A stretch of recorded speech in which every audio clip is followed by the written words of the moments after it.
Hi, I'm Jan Folena, co-chair of the Securities Enforcement Practice and partner here at Stradley Ronan. I'm here with my co-chair, Greg DiMeglio.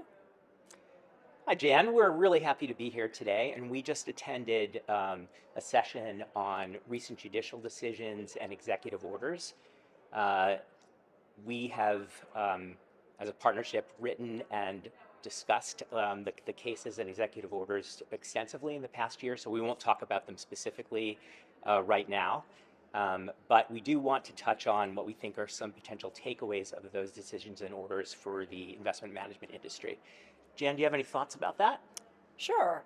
I think over the next year, we're going to see two things. There's going to be impact on rulemaking and there's going to be impact on enforcement. I think both of those areas are going to be impacted by the Supreme Court decisions and the executive orders in this way.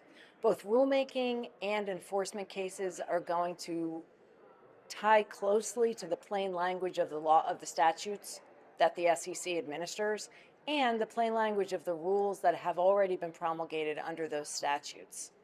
What does that mean substantively? I think substantively we're going to see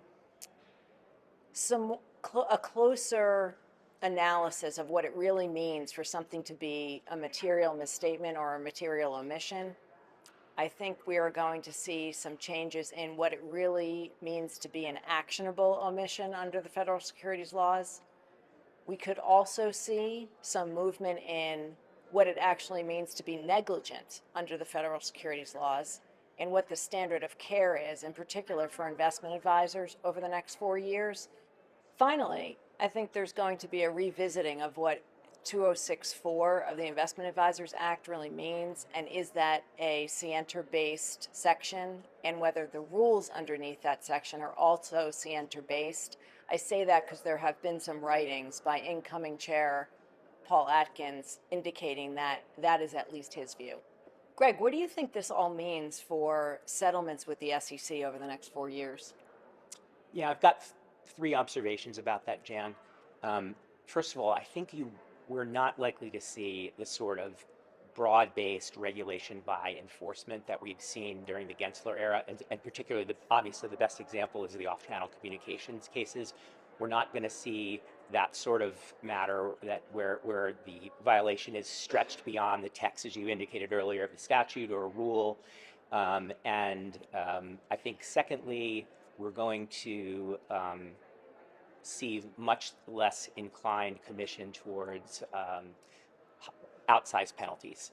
I think with Chairman Atkins most likely being confirmed, his views expressed in the aughts when he was on the commission originally were clearly not aligned with and critical of outsized penalties.